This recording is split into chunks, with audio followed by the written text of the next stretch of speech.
Opsnal Ranmor Satreskrim Polrestabes Palembang menciduk 3 dari 4 pelaku komplotan spesialis pencurian mobil truk. Ketiga pelaku itu adalah M. Syahrudin, Mustofa, dan M. Amin. Sementara satu pelaku lainnya berinisial H masih dalam pencarian petugas. Berdasarkan pemeriksaan, komplotan pelaku sudah beraksi di 9 lokasi di kota Palembang dan kerap menjual mobil ke kota luar kota. Uang hasil penjualan mobil dihabiskan untuk kebutuhan sehari-hari.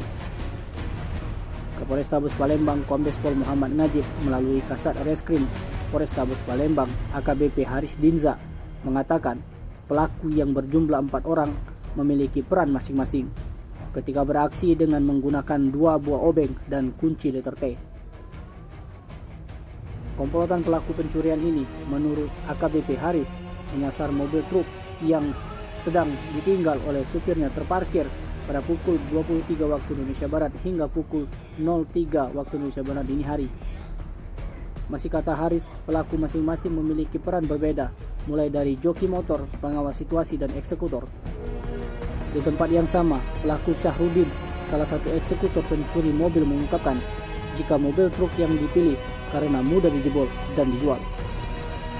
Dari hasil penjualan mobil sebesar 30 juta rupiah, menurut Syahrudin, mereka bagi 4. Atas perbuatannya, ketiga pelaku dijerat dengan pasal 363 KUHP tentang pencurian disertai pemberatan dengan ancaman pidana di atas 5 tahun.